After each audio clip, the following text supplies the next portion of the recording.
Hello, hi, welcome to our third webinar in this series of suicide prevention webinars. Thank you for tuning in. I'm going to keep it very brief before I hand over to Mark, because we've got an excellent presentation from Keith Hawton today. We're going to be focusing on the impact of the Covid-19 pandemic on self-harm and suicide. As with previous webinars, please feel free to put your questions in the Q&A column, and we will endeavour to respond to those after Keith's presentation. And if we can't get to them all, we do keep them, and so we can sort of make some kind of response to them towards the end of the webinars, when we'll put a summary on the intranet. So I'm also pleased to welcome Mark Hancock, who's going to chair today. So without further ado, Mark, I'll pass over to you. Thank you very much.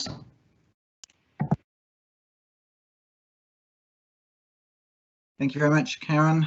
I'm very much looking forward to hearing from Professor Keith Hawton in a moment. Keith, as many of you will know, is a consultant psychiatrist in the Trust and also the director of the Centre for Suicide Research here in Oxford. And I think we're very fortunate in Oxford Health to have the expertise that both Keith and Karen bring to the field of suicide prevention. So Keith's going to talk to us about his research into the impact of COVID on self-harm and suicide, which has been a significant issue both locally and nationally during the last 12 months or so. Anecdotally, we know there was some evidence to suggest there were fewer presentations for self-harm in the early months of the pandemic, but we were never really sure whether that was a true reduction in self-harm or simply a reflection of patients not presenting to services. There was also some concerning data early on about potential increases in suicide amongst young people, though the numbers nationally were very small. We've obviously changed how we work in mental health services quite substantially over the last year, particularly in relation to digital consultations.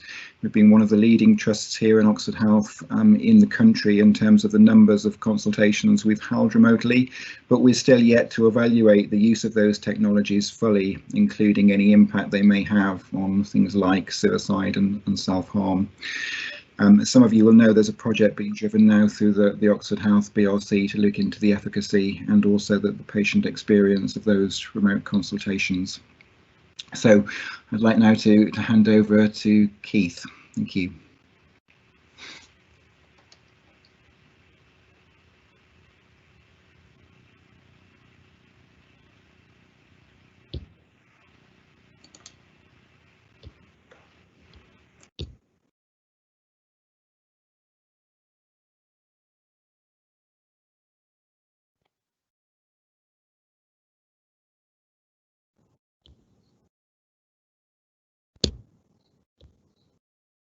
Keith, you're good to talk now. Yeah, can you hear me okay? Thank you. Well, thanks very much, Mark, and thank you, Karen, for organising these excellent webinars. So as Mark said, I'm going to talk about the COVID-19 pandemic and suicide and self-harm. Next slide, please.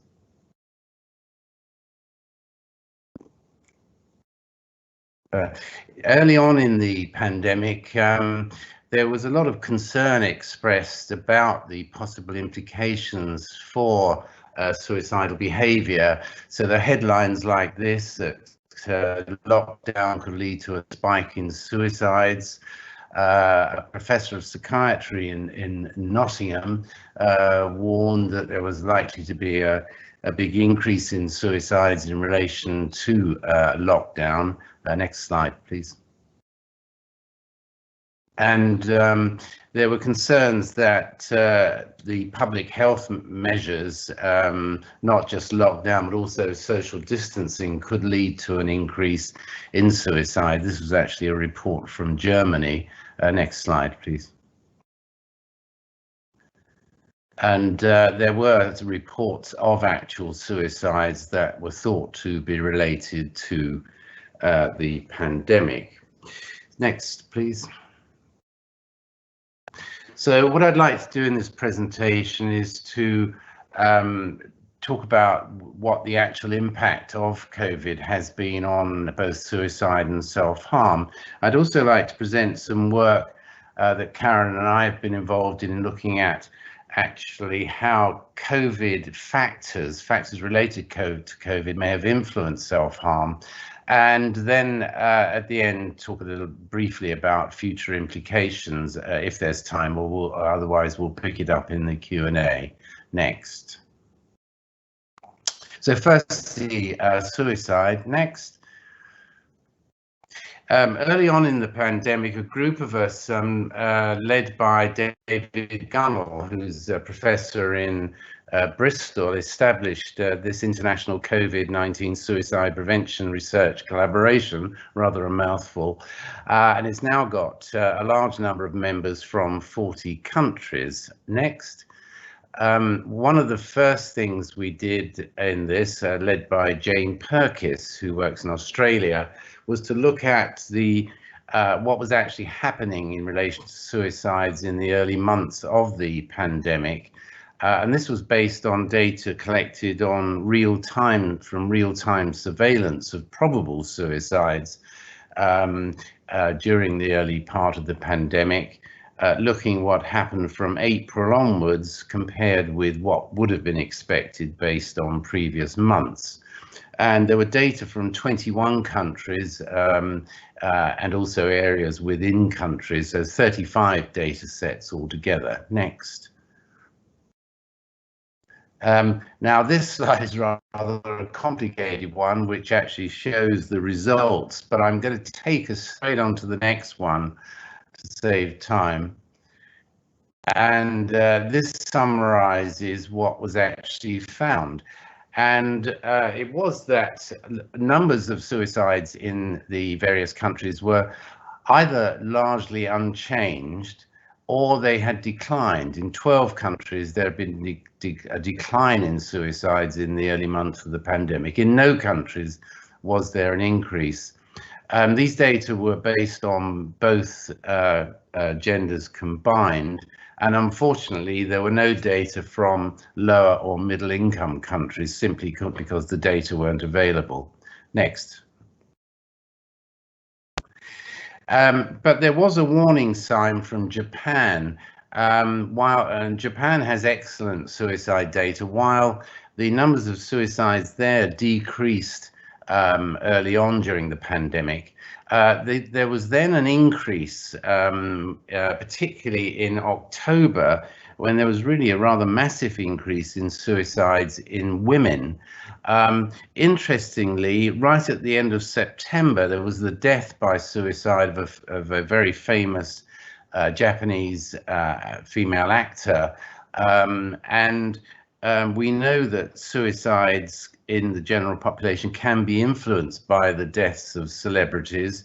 This death received a lot of media attention. So it's possible that the increase, particularly in females, may have been partly related to this event in combination with the vulnerability presented by the pandemic. There was also an increase in suicides in young people, including students. Now, fortunately, we've heard since that the numbers of suicides have returned back to what would have been a sort of expected or normal level for Japan. But there was this worrying increase in the autumn. Next, please. What about England? These are some data. This slide shows areas in which data were available on real-time surveillance. These areas are what are called STPs, or Service Transformation Partnership areas. And there are 10 areas here representing just under a quarter of the population of England. And the Manchester Confidential Inquiry Group looked at these data and published them very recently. You may have seen it in the news. And they looked at what happened during January to October last year. Next slide. And this shows the numbers of suicides per month from the beginning of January through to October. And you can see the red line marks the beginning of the first lockdown. And you can see quite clearly there was no increase in suicides. The average number per month was just slightly lower from April to October compared with January to March, and so it looks that there's pretty clear evidence that suicides have not increased. Next slide. Okay, turning to self-harm, and just to, for those of you who are less familiar with the terminology here, what we mean by self-harm is intentional, obviously non-fatal self-poisoning or self-injury, irrespective of whether there's suicide intent involved or other sorts of motives. Next.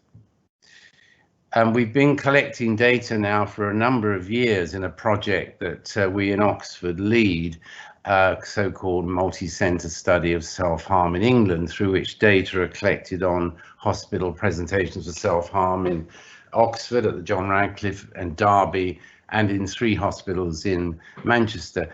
If I can have the next slide. Unfortunately, the data I'm going to present you doesn't include data from Manchester. The pandemic made it very difficult, well, made it impossible for the research team there to get their data together. So these are data for adults in Oxford and Derby, and you can see the purple columns are 2020, the black continuous line is 2019, and you can see that there was, following the onset of pandemic, in fact, the week beforehand, when it was announced, there was a reduction in self-harm presentations, very marked. And then during the summer months, when things eased up, the numbers returned more or less to what would have been expected. But interestingly, during the autumn and leading into lockdown again, there was a reduction again in numbers. Next slide, please. This slide shows the statistical analyses of these data. So these IRR means incident risk ratio, and that's what we've done here is compared with what was happening during the first few months of the year, what happened during the subsequent 3 periods I showed you on the last slide. And you can see that following lockdown, there was a very marked reduction in presentations for self-harm, highly significant reduction, and even during the summer months the numbers were slightly lower than would have been expected. The difference wasn't statistically significant, but then a further decrease in the autumn and an overall decrease during this period from lockdown to the end of the year. The reduction was much greater in females, in younger adults, and for self-poisoning. Next slide. Now, what about other countries? Well, there's some excellent data from France, and a colleague of mine, Fabrice Joalin, kindly allowed me to show you this slide, which shows in red is what was happening in terms of hospitalizations for self-harm in France in 2020, and in green 2019. And the first confinement refers to their lockdown, and you can see there was also a very marked reduction in self-harm hospitalizations, which then rose somewhat, but still remains somewhat lower than was the case in 2019. Next slide. Okay, so that gives you an idea of what's been happening with regard to self-harm numbers. I'll come to adolescents shortly, but some other work that we've been doing that Karen and I have been leading on is looking at factors related to the pandemic which may have actually influenced people's self-harm. And I'm going to present you just some data that we collected during the first 2 months following the first lockdown. Next slide. And what we did was, and these data I'm going to show you are for Oxford and Derby, clinicians conducting psychosocial assessments of people presenting with self-harm were asked when they'd done their assessment, when they were doing their assessment, to consider whether or not COVID could have, factors related to the pandemic could have influenced the self-harm. And they were asked to record in a form yes or unsure or no. And if they recorded yes or unsure, they were then asked to record what factors they thought were relevant. And then Karen and I looked at the first 20 responses and developed a classification system, which we then used and applied to all the subsequent responses that came in. And what I'd like to, at this point, to thank the clinicians, some of whom I'm sure will be on this webinar, who've been helping with this work and continue. We are still continuing this work, and I'd like to thank them for all their collaboration in this. Next slide, please. So what I'm going to present is on patients who presented during the first month following lockdown in Oxford and slightly less short of, the first 2 months, I'm sorry, in Oxford and slightly short of 2 months in Derby. So this is for adults. Next slide. And you can see that of 228 patients who presented with self-harm, it was thought that COVID had had some influence on the self-harm in 107 cases, so somewhat short of half. And the main difference was in that females were, it was thought that COVID had been more relevant to self-harm presentations in females than males. Otherwise, there weren't any marked differences, including by method of self-harm or suicide intent, where we had scores for that. Next slide, please.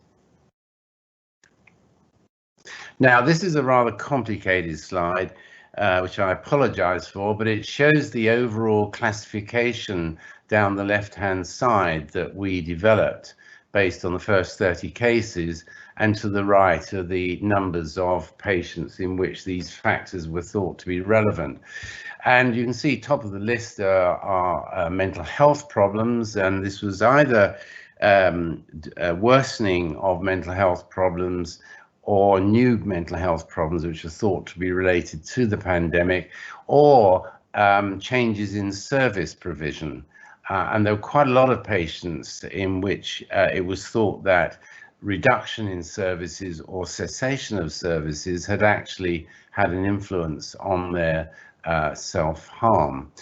In some cases, patients found remote service provision very difficult.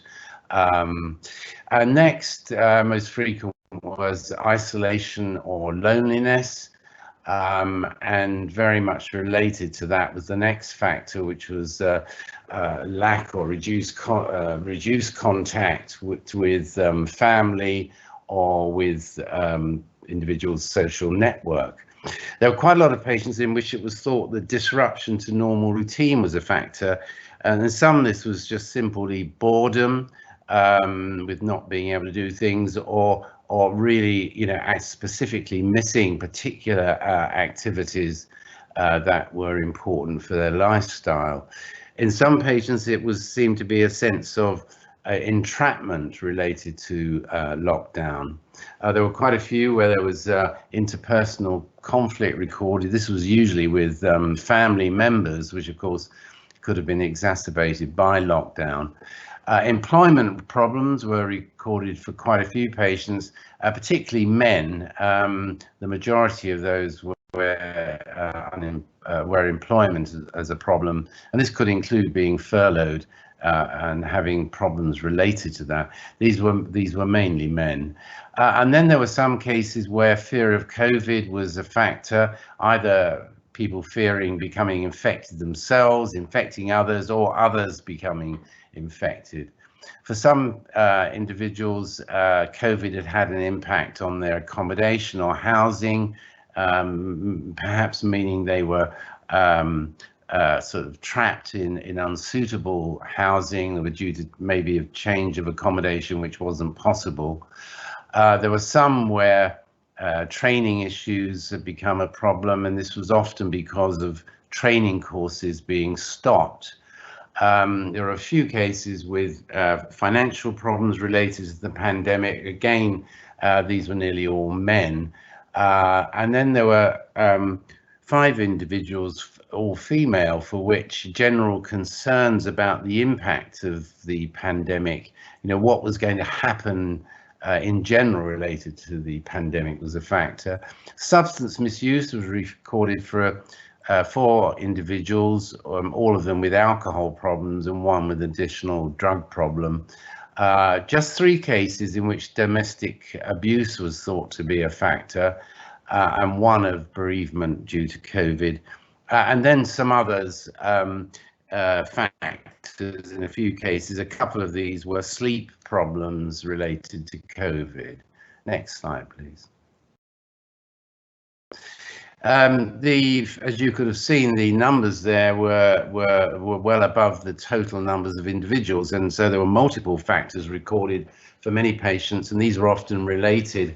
I'll just give you one example here of someone with existing mental health problems which are exacerbated by the pandemic.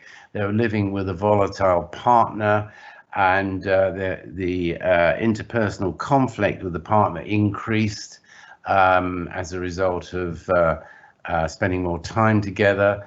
The person had a sense of being trapped, and there was a delay in them receiving psychiatric treatment, which seemed to precipitate their self-harm. Next slide, please. In this individual, family members have become infected with COVID, which had led to them the individual becoming depressed and anxious, fearing getting infected themselves, their anxiety increasing further, leading to plus a sense of isolation, leading to further lowering of mood and subsequent self-harm. Next slide, please. Okay, so I think we'd like to think that this classification can be helpful for clinicians, not just people, practitioners who are assessing self-harm patients, but also those who are assessing other people presenting to psychiatric services. And so we think we hope the classification has some clinical utility and also might be useful for further research. Next slide, please. So I'd now like to say a little bit about COVID and children and adolescents. I'm going to be just focusing on Oxford here. Next slide. Unfortunately, our colleagues in Derby had problems about data in their child and adolescent population. And this slide shows the numbers of presentations per week by children and adolescents under 18 years of age in Oxford for the whole of 2020. So this is to the presentations for self-harm to the John Radcliffe. And again, you can see following lockdown, a decline in numbers of presentations and then followed by somewhat of an increase during the summer months, and then a bit of an up and down during the autumn months, when of course we went into lockdown again in November, and then an apparent decline in numbers. Next slide. This next slide shows the statistical analysis of that, and you can see that during the first nearly 4 months following lockdown, there was a very marked reduction in presentations of children and adolescents. The numbers then increased somewhat, not quite up to the level that would have been expected, and this is adjusted for trends in 2019. And then again, somewhat of a decrease during the last few months, although it wasn't statistically significant, but overall, a decrease from the 23rd of March to the end of December in terms of self-harm presentations. Next slide, please. We've also been doing the COVID factors work in relation to children and adolescents, and I'm going to show you some data just for the first 4 months following lockdown. Next slide.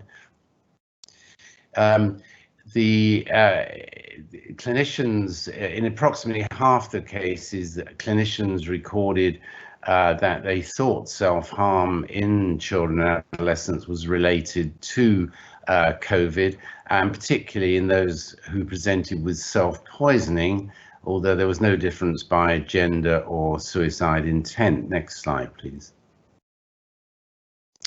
And I'm just going to show you the 7 most frequent factors. Obviously, the numbers involved here are much smaller than for adults. But number 1 was reduced contact with the individual's social network. And this was followed by mental health problems, either new or worsening problems, or problems with getting support for mental health difficulties. And then education and training problems, particularly obviously school difficulties with not being able to go to school, problems with homeschooling, and then again disruption to people's normal routine, followed by isolation and loneliness, which was obviously related to reduced contact with social network, a sense of entrapment in some individuals, and interpersonal conflict with family members in others. The next slide, please. Again, there are often multiple factors. Here's an example, an individual, because of lockdown, they weren't going to school, they're spending less time with friends, which was leading to an increased sense of social isolation. And also, they were living in an abusive family relationship and were spending more time in that relationship, and their self-harm was thought to be a means of escaping from the situation. Next slide, please.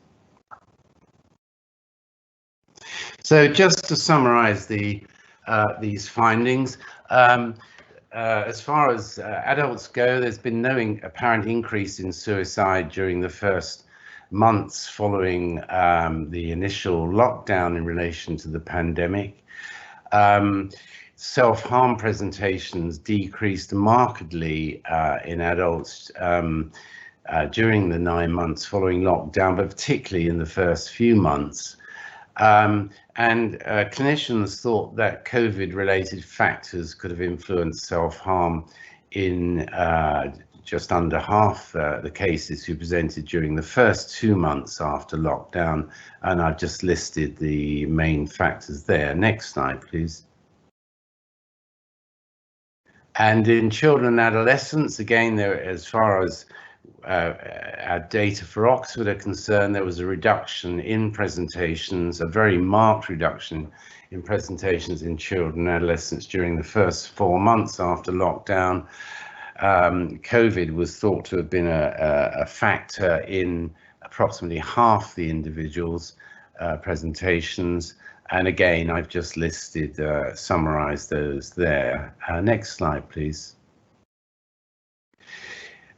Which brings one on to what can be done about prevention. And if I could have the next slide.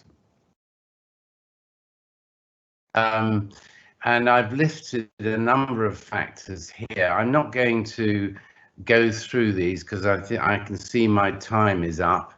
But there are obviously a number of things to think about. But I'd just like to emphasize the last bullet point on this slide, which is, of course, what's going to happen in relation to employment and finances of people in future. And of course, you know, one of the likely outcomes is that we're going to go into probably have a recession, and we know that previous recessions have had a major influence on both suicide and self-harm, leading to increased numbers, and clearly policies related to preventing these problems are going to be absolutely crucial in relation to what's going to happen to suicide and self-harm. Next slide, please, which I think is the last one. And I've listed a number of other areas one needs to think about in terms of prevention. I'll just end where I came in, which was talking about media reporting. You know, I talked about news reporting, and one of the things we've been working on is looking at how news reporting has been going in relation to COVID and the pandemic, and the extent to which the those responsible for news reporting have been adhering to media guidelines. I must say they've been doing pretty well. There have been some bad examples of media reporting, and I'm emphasizing this because we know that media reporting can have major influences on suicidal behavior in the population, and I think adherence to guidance is going to be very important for the future. Next slide, please, which is my last and my sign out slide. So thanks very much for your attention. Thank you.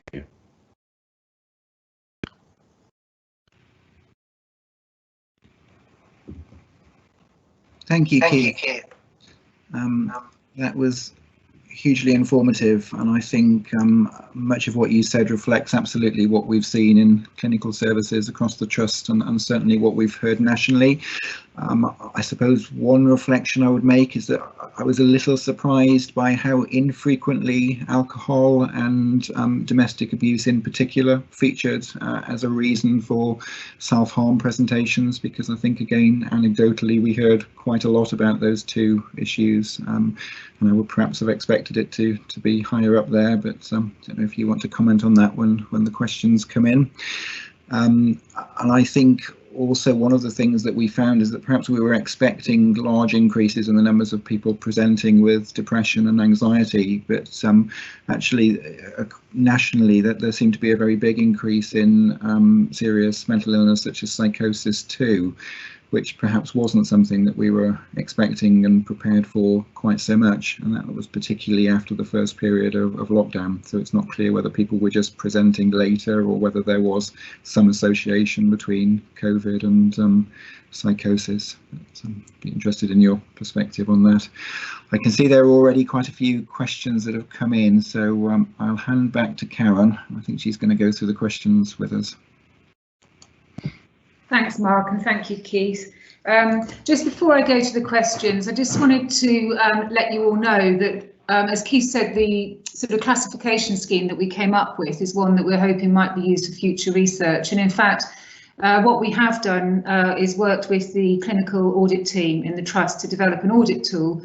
And there are certain areas that we are conducting audit with to try and do a similar piece of work, but obviously audit rather than research, to look at the factors across the broader trust that have influenced presentations over the last few years, not last few years, last few number of months. So once we are in a position to present that, then that's something that we will look to do. Okay, so I'm going to go to the questions. And the first one is about, perhaps we can add this to Mark's question, Keith, around alcohol and substance misuse and domestic violence, but also do we have a way of monitoring self-harm of those who do not attend A&E for treatment?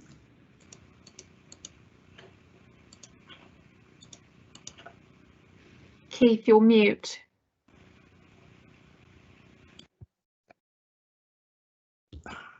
There you are, you're fine. Is that unmuted? No. Yes, it was. Yep. Okay.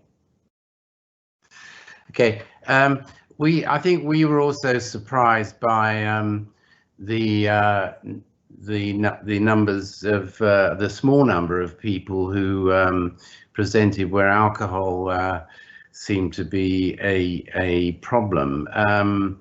I don't know whether it's that we were looking at a relatively short period following lockdown, when maybe you know, substance misuse problems had not become so manifest.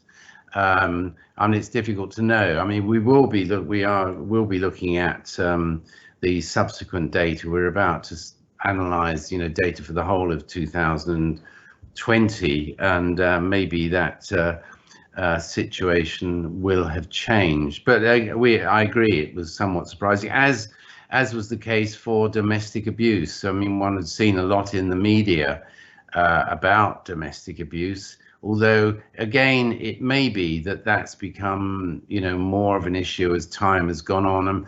But it'll be very interesting and important to see what happened during the second lockdown, or second and third lockdown, if you like, depending on whether you see it as one or two, because of course we came out of lockdown for Christmas.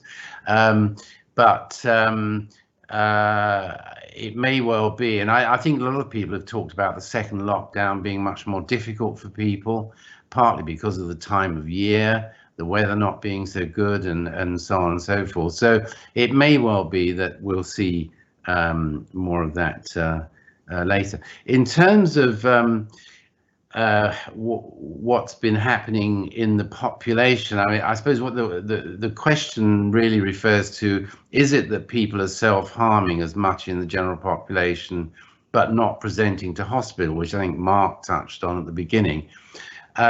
Personally, I don't think that's the case, and I think there are data from UCL, University College London, where they've been doing weekly surveys of about 70,000 people, and one of the questions they asked about is self-harm. There's no evidence from that self-harm has increased. In fact, the numbers decreased. So that would include people self-harming in the community and not presenting to hospital.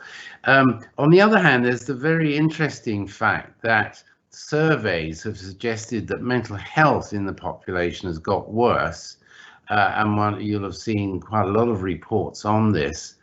And so what is going on there? It's very difficult to know, but personally I think that lockdown has, for a lot of people, provided protection, maybe certainly against people acting out on bad feelings, and it may well be this partly relates to social cohesion, spending more time with families, which for many would be protective, not all, of course.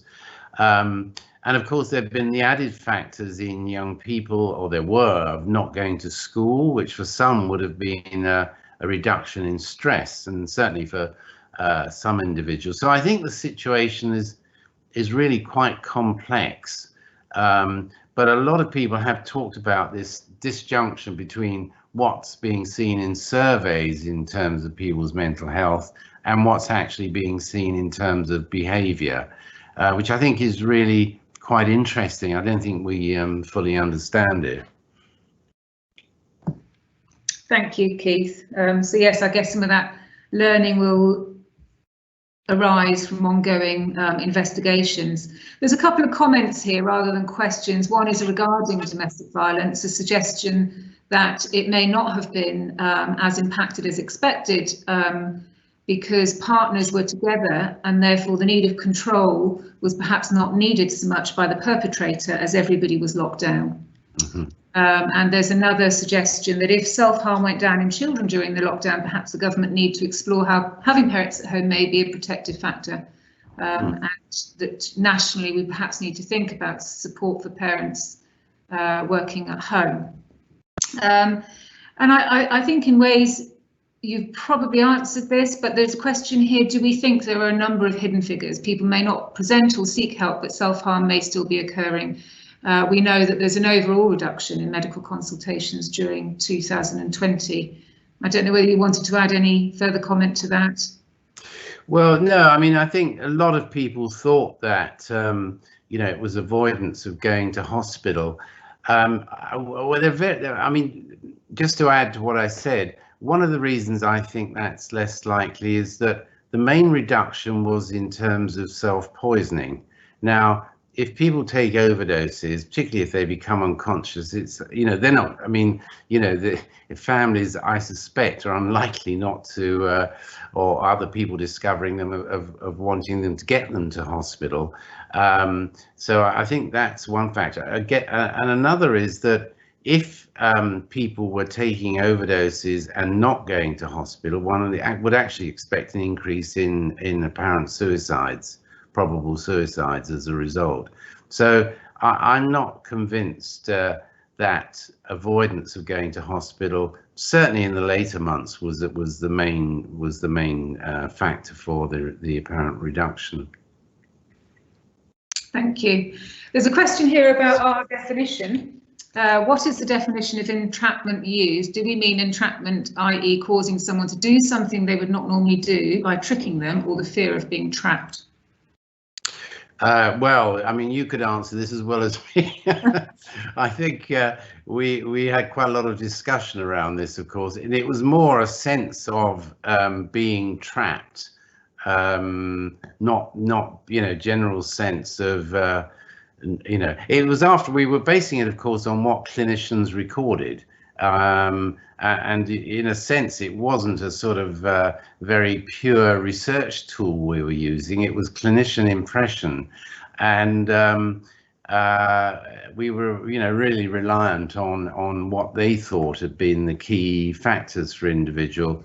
And often it was recorded, in just a few words, or even single words, that it was a sense of not being able to get out that was a key factor. Yeah, absolutely. That feeling of being trapped or fear of being trapped was what came across.